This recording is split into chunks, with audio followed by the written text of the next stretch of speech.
de repentir que nous retardons au sujet de Mais si quoi tu il changes, المناصح وافلحوا بالنصايح كم من عالم عاشت وراحت جريحة من كثر قوله في اللوحة ترى العمر رايح.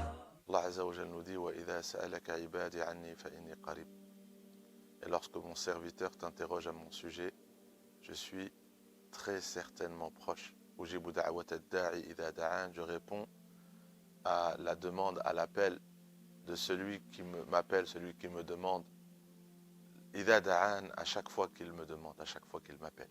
Falyastajibu li, qu'il réponde lui aussi à mon appel. Qu'il réponde donc lui aussi à mes appels. Falyastajibu li wa liyu'minu bi, et qu'il croit en moi afin d'être bien guidé. Dans un autre verset, Allah a dit وَقَالَ رَبُّكُمْ, et votre Seigneur a dit Ud'ouni, appelez-moi, demandez-moi, astajib lakum, et je répondrai à votre appel, je répondrai à votre demande. La place d'Allah Azza wa Jal dans notre vie, elle est d'une grande importance. On ne peut pas se passer d'Allah. Un croyant qui reconnaît que tout arrive par la permission d'Allah. Tout ce qu'il nous arrive, c'est Allah qui le décide. Tout arrive par sa permission, tout arrive par sa volonté. Tu ne peux pas recevoir une chose que lorsqu'Allah Azza wa Jal décide de te donner cette chose. Et tu ne peux pas recevoir une chose qu'Allah ne veut pas que tu reçoives. Et pour recevoir quelque chose, il faut qu'Allah Azza wa Jal le décide pour toi. Et si tu convoites quelque chose, tu recherches quelque chose, si Allah ne le permet pas, tu n'auras pas accès à cette chose. Celui qui sait ça, que tout ce qui lui arrivera par la volonté d'Allah et par la permission d'Allah, eh bien, il a qu'à lui demander. Voilà pourquoi Allah Azza wa Jal dit demandez-moi. Parce que tout ce qui vous arrivera par ma volonté. Donc demandez-moi. Demandez-moi. Dans demandez-moi, il y a deux choses. Il y a sûrement quelque chose que vous redoutez, quelque chose que vous ne souhaitez pas, quelque chose qui vous fait peur, quelque chose qui vous préoccupe. Demandez-moi de vous protéger de cette chose. Demandez-moi d'éloigner cette chose de vous. Demandez-moi. Et on retrouve dans la pratique, dans la tradition du prophète Mohammed sallallahu alayhi wa sallam, beaucoup de choses avec Allahumma inni a'udhu bika. Oh Allah, je te demande de me protéger. Je te demande refuge. Je te demande protection contre eux. Et il citait. Et toutes les choses qui peuvent arriver dans la vie mondaine. Il y a des choses qui sont nuisibles pour notre corps, des choses qui sont nuisibles pour notre cœur. Il y a beaucoup de du'a où Allah nous a demandé, et le prophète sallam, dans sa sunna, dans sa pratique, nous a montré de chercher refuge auprès d'Allah contre Shaitan, contre le kufr, contre l'hypocrisie, contre l'ostentation, contre la maladie, contre la pauvreté, contre shar, contre toute chose qui peut être un mal pour nous, pour notre religion, pour nous, pour nos familles, pour nos proches. Voilà. Demander refuge et protection contre l'enfer. Il demandait refuge et protection contre le mal qui peut venir de notre ego, et contre les conséquences et les méfaits de nos actions et de nos péchés. Donc, Allah il nous dit demandez-moi.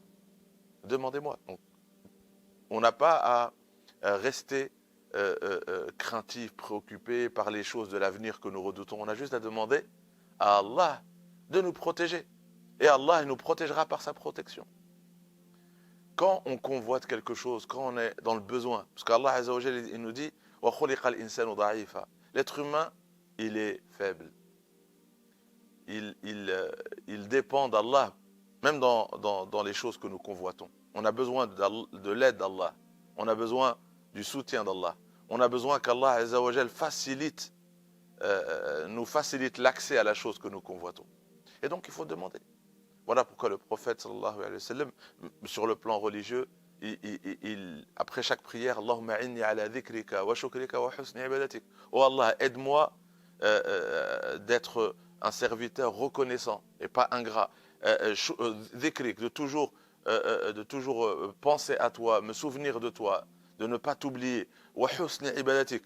Aide-moi à t'adorer de la meilleure des façons.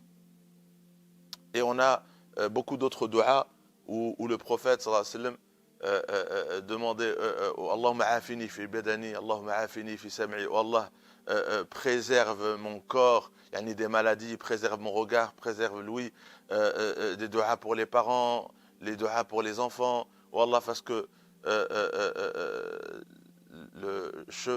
tu nous accordes la guidée sur le droit chemin, oh Allah, inscris-moi parmi les gens du paradis. Il y a des du'a sur les choses qu'on reçoit dans cette vie, immédiatement et dans l'au-delà. Et le pourquoi de cette dua, c'est que le prophète sallallahu alayhi wa sallam nous dit ad-du'a mukhul ibada. Parce que si Allah nous a créé pour l'adorer, ben la dua c'est le cœur de l'adoration. C'est le cœur. Vous savez c'est quoi le cœur? C'est qu'il y a ce qui est à l'extérieur, ce qui est apparent et il y a ce qui est caché au fond.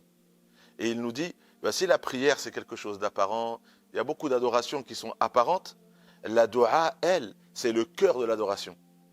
C'est ce qui se trouve au cœur de toutes les adorations. Parce que dans l'adoration, on se tourne vers Allah.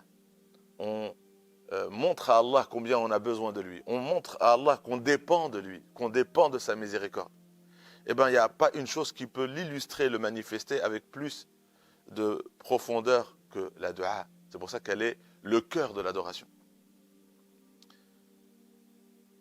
Dans un hadith, le prophète sallallahu alayhi wa sallam nous dit que les du'a sont utiles par rapport aux choses qui nous arrivent. Elles sont aussi utiles par rapport aux choses qui ne sont pas encore arrivées. Ça veut dire quoi? C'est-à-dire, il t'arrive un problème et tu fais une du'a, qu'Allah azza wa jal te donne une issue à ce problème. Tu es malade, tu demandes la guérison.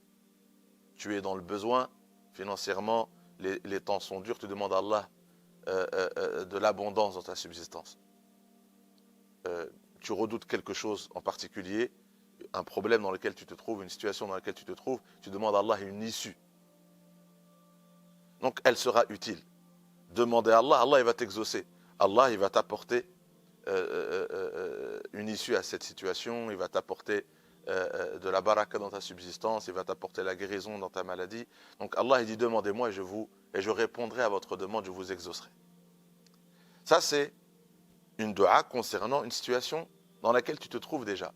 Mais le prophète sallallahu alayhi wa sallam dit la dua, faites des duas parce que la dua peut être utile même contre les choses, contre une chose qui n'est pas encore arrivée.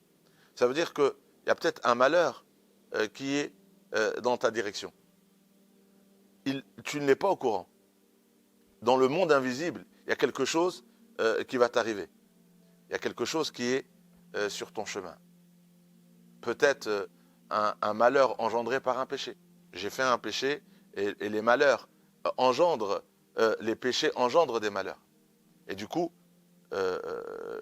je ne sais pas, j'ignore les conséquences de quelque chose que je viens de faire et il y a un malheur qui m'attend. Et bien si je me tourne vers Allah et je fais des du'a, Allah il exauce ma du'a en éloignant un malheur qui arrive. Parce que les du'a c'est ou Allah il te donne la chose que tu demandes, ou Allah par cette du'a il te protège et il repousse un malheur. Et donc,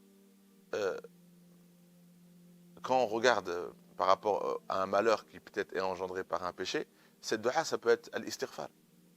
Quelqu'un qui est en train de dire « Oh Allah pardonne-moi, oh Allah pardonne-moi, oh Allah pardonne-moi », ça veut dire quoi pardonne-moi?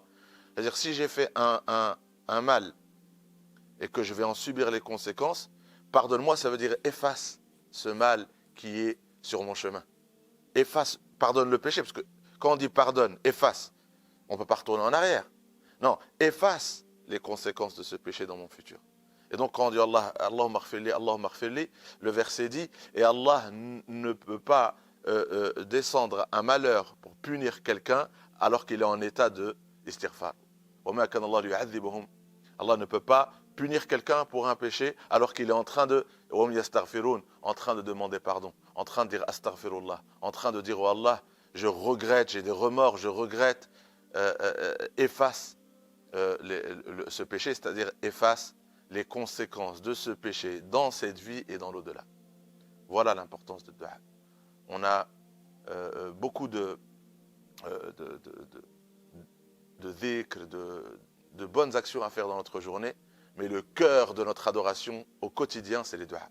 Yani, les meilleurs duas, c'est les duas qu'on fait après les prières obligatoires. Les meilleurs duas, c'est les duas qu'on fait dans le dernier tiers de la nuit, comme il est rapporté dans des hadiths. Donc, on ne peut pas se passer de du'a de jour dans les prières quotidiennes, comme de nuit, au moment où Allah Azza wa Jal dit y a-t-il une personne qui me demande quelque chose pour que je lui accorde la demande? Y a-t-il quelqu'un qui se repente pour lui accorder, pour accepter son repentir? Y a-t-il quelqu'un qui demande pardon pour que mon pardon lui soit accordé? Et voilà pourquoi voilà, ça doit être dans nos mœurs, dans nos habitudes, dans nos quotidiens, de toujours se tourner vers Allah et de demander à Allah de nous protéger des choses que nous redoutons, de demander à Allah de nous faciliter les choses que nous convoitons et aussi faire des duas par rapport à des choses dans le futur que nous ignorons, et par la baraka et par l'acceptation de ces duas, on en sera préservé. Qu'Allah nous accorde dans ces jours difficiles plus de guider, dans ces jours plein d'épreuves, qu'Allah nous accorde la protection, qu'Allah nous accorde la guidée, qu'Allah nous accorde l'acceptation de nos duas et qu'il nous facilite cette adoration qui est ad-du'a.